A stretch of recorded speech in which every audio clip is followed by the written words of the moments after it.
Naging matagumpay ang paglulunsad ng kauna-unahang edisyon ng National Obstacle Games na ginanap sa Bridgetown Obstacle Park sa Pasig City.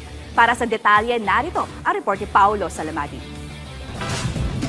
Nagtipon-tipon ng daan-daang mga obstacle course racing athletes mula sa iba't ibang panig ng bansa upang makiisa sa may tuturing na pinakamalaking obstacle course racing event ngayong taon at ang kauna-unahang edisyon ng National Obstacle Games na inorganisa ng Pilipinas Obstacle Sports Federation o POSF.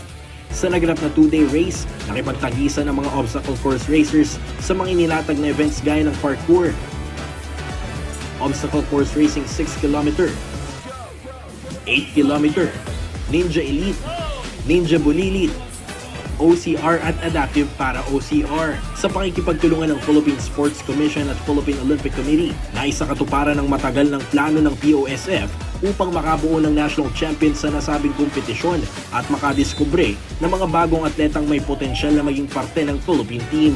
Ayon kay POSF President Attorney Alberto Agra, ikinatuwa nito ang naging takbo ng nasabing event na matagal ng parte ng kanilang plano upang lalong palaguin ang kanilang sport sa bansa. Dagdag pa ni Agra, may yahanay ang nasabing event sa kanilang matagumpay na kampanya ng POSF ngayong taon, kabilang ang Tandang Pinoy at ang sinabakang Dubai World Obstacle Championships kamakailan sa pagbubulsa rito ng isang ginto, isang pilak at isang tansong medalya. Paolo Salamatin para sa Pambansang TV sa Bagong Pilipinas.